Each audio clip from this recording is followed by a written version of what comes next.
வணக்கம். சமூகத்தின் இன்றைய மதிய நேர பிரதான செய்திகளுக்காக உங்களோடு இணைந்து கொள்ளும் நான் சங்கவி நாகராஜா. விரிவான செய்திகளுக்கு செல்ல முன்னதாக முதலில் தலைப்புச் செய்திகள். டிரம்பின் வரி கொள்கையால் நாட்டின் ஆடைத்துறைக்கு பாரிய பாதிப்பு, அமைச்சர் தகவல். தயார் நிலையில் தபால் வாக்குச்சீட்டுகள், தேர்தல் ஆணைக்குழுவின் விசேட அறிவிப்பு. இந்தியாவுடன் செய்த ஒப்பந்தம் என்ன, அனுமதிக்க முடியாது என்கிறார் சரத் வீரசேகர. டிஜிட்டல் மயமாக்கப்பட உள்ள பொது வைத்தியசாலை அமைப்பு. பேருந்துகளுக்கு உணவு வழங்கும் உணவகங்கள் தொடர்பில் முறைப்பாடு. ஜாசகர்கள் தொடர்பில் எடுக்கப்பட உள்ள அதிரடி நடவடிக்கை. தம்புள்ளை வெப்பநிலை களஞ்சிய திறப்பு நாட்டிற்கு கிடைத்த வெற்றி, ஹர்ஷ எம்பி கருத்து. ஈச்சநகர் காட்டு பகுதியில் T56 ரக துப்பாக்கி மீட்பு. சேருநுவர பகுதியில் காட்டு யானைகளின் அட்டகாசம், விவசாயிகள் பாதிப்பு.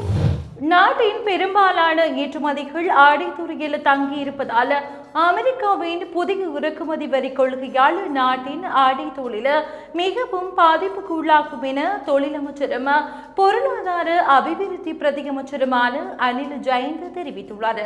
அமெரிக்காவின் புதிய இறக்குமதி வரி கொள்கை இலங்கையை எவ்வாறு பாதிக்கும் என்பது குறித்து பொதுமக்களுக்கு அறிவிக்கும் ஊடகவியலாளர் சந்திப்பில் கலந்து கொண்டு கருத்து தெரிவிக்கும் போதே அவர் இவ்வாறு குறிப்பிட்டுள்ளார். இருப்பினும் இந்த நாட்டிலிருந்து அமெரிக்காவிற்கு ஏற்றுமதி செய்யப்படும் அனைத்து பொருட்களுக்கும் தொடர்புடைய இறக்குமதி வரி கொள்கை பொருந்தும் என்று அமைச்சர் சுட்டிக்காட்டியுள்ளார். அமெரிக்காவின் புதிய இறக்குமதி வரி கொள்கை மற்றும் அதன் விளைவாக நாட்டை பாதித்த பிரச்சனைகள் குறித்து இலங்கைக்கு வருகை தந்திருந்த இந்திய பிரதமர் நரேந்திர மோடியிடம் அரசாங்கம் ஒரு தீர்வை கோரியதாகவும் அதற்கு சாதகமான பதில் கிடைத்துள்ளதாகவும் அமைச்சர் குறிப்பிட்டுள்ளார். இந்நிலையில் எதிர்வரும் 8ஆம் தேதி நடைபெறும் விசேட கலந்துரையாடலின் போது அமெரிக்கா மற்றும் இலங்கைக்கு இடையிலான வர்த்தக இடைவெளியை குறைப்பதற்கான முன்மொழிவு அந்நாட்டு அதிகாரிகளிடம் முன்வைக்கப்படும் என அவர் தெரிவித்துள்ளார்.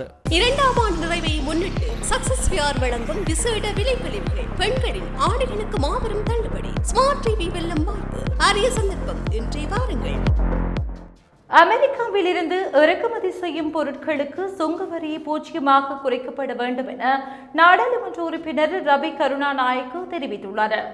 கொழும்பில் நடைபெற்ற ஊடக சந்திப்பில் கருத்து தெரிவித்த போது அவர் இவ்வாறு குறிப்பிட்டுள்ளார். இதுவரை அமெரிக்காவுடன் நமக்கு பெரிதாக வர்த்தக சிக்கல்கள் இருந்ததில்லை. அமெரிக்காவிற்கு நன்றி கூற வேண்டும். ஆனால் தற்போது டொனால்ட் டிரம்பின் அரசியல் போக்கினால் சில சிக்கல்கள் உருவாகியுள்ளதாக தெரிவித்துள்ளார். அமெரிக்காவுடனான வர்த்தகத்தில் நாங்கள் இறக்குமதி செய்யும் அளவு அதிகமாக காணப்படுவதாகவும் அந்த பொருட்களை வேறு நாடுகளிலிருந்தும் இறக்குமதி செய்யப்பட முடியும் எனவும் தெரிவித்துள்ளார். அமெரிக்காவுடன் பேச்சுவார்த்தை நடத்துவதன் மூலம் தீர்வுகளை எட்ட முயற்சிக்கப்பட வேண்டும் என தெரிவித்துள்ளார். சுங்க வரி கொள்கைகள் மாற்றியமைக்கப்பட வேண்டும் எனவும் ஒரே நிலையான வரி கொள்கை பொருத்தமாகாது எனவும் அவர் சுட்டிக்காட்டியுள்ளார். 114 உள்ளூராட்சி மன்றங்களுக்கான தபால் வாக்குச்சீட்டுகள் அடங்கிய ஒதுக்கப்பட்ட பொதிகளை இன்று தபால் திணைக்களத்திடம் ஒப்படைக்க ஏற்பாடுகள் செய்யப்படும் என தேர்தல் ஆணைக்குழு தெரிவித்துள்ளது. நீதிமன்ற நடைமுறைக்கு பிறகு ஏனைய உள்ளூராட்சி மன்றங்களுக்கான தபால் வாக்குச்சீட்டுகளை விநியோகிக்க தேவையான நடவடிக்கைகள் எடுக்கப்படும் என தேர்தல்கள் ஆணைக்குழுவின் தலைவர் RMAL ரத்நாயக்க தெரிவித்துள்ளார். இதேவேளை உள்ளூராட்சி மன்ற தேர்தல் தொடர்பான பதிவு செய்யப்பட்ட தபால் வாக்குச்சீட்டுகள் அடங்கிய பொதிகளை பெறுவதற்கான அனைத்து ஏற்பாடுகளும் தற்போது தயார் நிலையில் இருப்பதாக தபால் மா அதிபர் டுவன் சத்குமார குறிப்பிட்டார். தொடர்புடைய தபால் சீட்டு விநியோக நடவடிக்கைகள் இன்று பிற்பகல் அல்லது நாளை ஆரம்பமாகும் என தெரிவித்துள்ளார். இதற்கிடையில் அனைத்து உள்ளூராட்சி மன்றங்களுக்கான தபால் வாக்குச்சீட்டுகள் அச்சிடும் பணிகள் நிறைவடைந்துள்ளதாக அரசு அச்சக திணைக்களம் தெரிவித்துள்ளது. அதற்கமைய குறித்த தபால் வாக்குச்சீட்டுகள் தேர்தல் ஆணைக்குழுவிடம் ஒப்படைக்கப்பட்டுள்ளதாக அரசு அச்சக அதிகாரி பிரதீப் புஷ்பகுமார தெரிவித்துள்ளார். இந்த அரசாங்கம் இந்தியாவுக்கு மாத்திரம் ஆதரவாக ஒருதலை பட்சமாக செயற்படுவதை அனுமதிக்க முடியாது என முன்னாள் நாடாளுமன்ற உறுப்பினர் சரத் வீரசேகர தெரிவித்துள்ளார். கொழும்பில் நேற்று இடம்பெற்ற நிகழ்வொன்றின் பின்னர் ஊடகங்களுக்கு கருத்து தெரிவிக்கும் போதே அவர் இவ்வாறு தெரிவித்துள்ளார். இந்திய பிரதமர் மோடி நாட்டிற்கு வந்தார் என்பதற்காக தற்போதைய அரசாங்கம் விரும்பும் விதத்தில் ஒப்பந்தங்களில் கச்சாத்திட முடியாது. இந்த அரசாங்கம் நாட்டின் உரிமையாளர்கள் இல்லை, பொறுப்பாளர்கள் மாத்திரமே. எனவே நாட்டின் எதிர்காலத்தை தீர்மானிக்கக்கூடிய இதுபோன்ற உணர்ச்சி பூர்வமான தீர்மானங்களை எடுக்கும் உரிமை நாட்டின் பொறுப்பாளர்களுக்கு இல்லை. எந்த ஒப்பந்தமாக இருந்தாலும் நாட்டின் பாதுகாப்பே முக்கியமாகும். ஜெனீவா கூட்டத்தொடரில் கூட ரஷ்யா, சீனா, பாகிஸ்தான் ஆகிய நாடுகளே எமக்கு ஆதரவாக செயல்பட்டன. இந்தியா எமக்கு ஆதரவாக வாக்களித்திருக்கவில்லை. அவ்வாறான நாடோடு ஒப்பந்தத்தில் கச்சாத்திட்டால் ஏனைய நாடுகள் அநீதிக்குள்ளாகும். இந்தியாவுடன் மேற்கொண்ட ஒப்பந்தம் தொடர்பில் ஜனாதிபதி அனுரகுமார திசாநாயக்க நாட்டு மக்களுக்கு விளக்கமளிக்க வேண்டும் என அவர் மேலும் தெரிவித்துள்ளார். நாட்டின் பொது வைத்தியசாலை அமைப்பு டிஜிட்டல் மயமாக்கப்பட உள்ளதாக சுகாதார மற்றும் வெகுஜன ஊடக அமைச்சர் நலிந்த ஜெயதிச வலியுறுத்தினார்.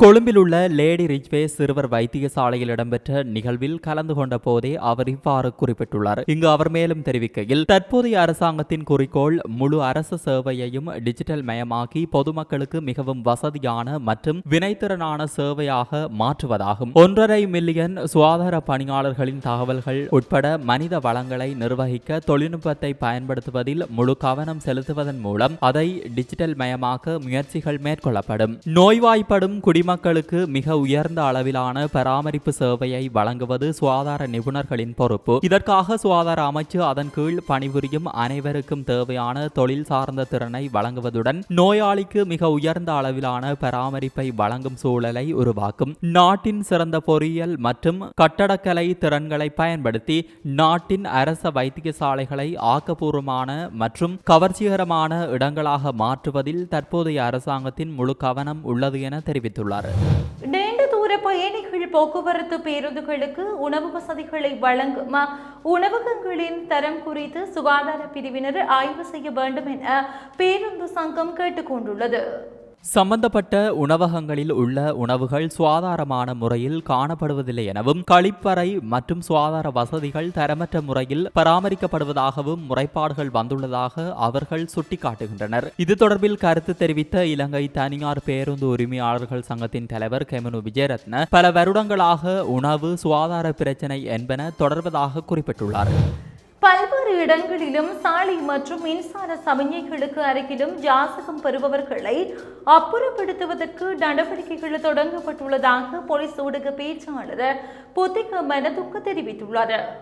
இந்த யாசகர்கள் மற்றும் சாலையோர வியாபாரிகளின் நடத்தை நகரங்களில் போக்குவரத்தை சீர்குலைத்துள்ளதாக அவர் குறிப்பிட்டுள்ளார். எனவே இது தொடர்பாக அனைத்து போலீஸ் நிலையங்களுக்கும் சுற்றறிக்கை அனுப்பப்பட்டுள்ளதாக புத்திக மனதுங்க தெரிவித்துள்ளார். மேலும் அந்த இடங்களில் பணியில் இருக்கும் சில போலீஸ் அதிகாரிகள் குறித்த யாசகர்கள் மற்றும் சாலையோர வியாபாரிகளின் நடத்தை குறித்து கவலைப்படுவதில்லை என்றும் சுற்றறிக்கையில் தெரிவிக்கப்பட்டுள்ளது. அத்துடன் சில யாசகர்கள் பொதுமக்களின் அனுதாபத்தை பெறுவதற்காக இளம் குழந்தைகளுக்கு போதைப்பொருள் கொடுத்து அவர்களை யாசகம் பெற அழைத்து செல்வதாகவும் அவர் குறிப்பிட்டுள்ளார். தம்புள்ளை வெப்பநிலை களஞ்சிய திறப்பு விழா நாட்டிற்கு கிடைத்த வெற்றி என நாடாளுமன்ற உறுப்பினர் ஹர்ஷடி சில்வா தெரிவித்துள்ளார்.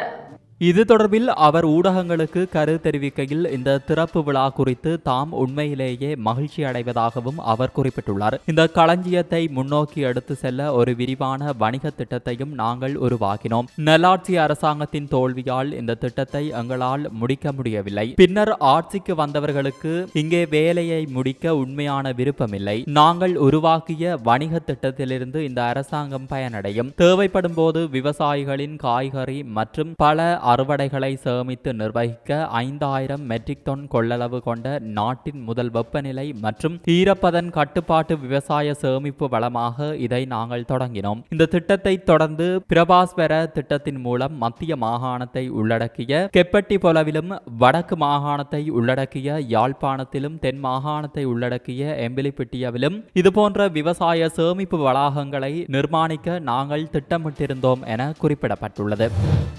பிரதமர் நரேந்திர மோடியின் இலங்கை வருகையை முன்னிட்டு இலங்கை சிறையில் அடைக்கப்பட்டிருந்த 14 இந்திய மீனவர்கள் நேற்று விடுவிக்கப்பட்டுள்ளதாக செய்திகள் வெளியாகியுள்ளன. பிரதமர் மோடிக்கும் ஜனாதிபதி அனுரகுமார திசாநாயக்கவுக்கும் இடையே நடைபெற்ற விரிவான கலந்துரையாடல்களை தொடர்ந்து இந்த விடுதலை இடம்பெற்றுள்ளது. இதன்போது நீண்ட காலமாக நிலவி வரும் மீனவர்கள் கைது தொடர்பான பிரச்சினை குறித்து விவாதிக்கப்பட்டதாக தெரிவிக்கப்படுகிறது. திருகோணமலை தம்பலகாமம் முல்லைப்பொத்தானி போலீஸ் பிரிவுக்குட்பட்ட ஈச்சநகர் காட்டுப்பகுதியில் G56 வகை துப்பாக்கி ஒன்று மீட்கப்பட்டுள்ளதாக தம்பலகாமம் போலீசார் தெரிவித்துள்ளனர்.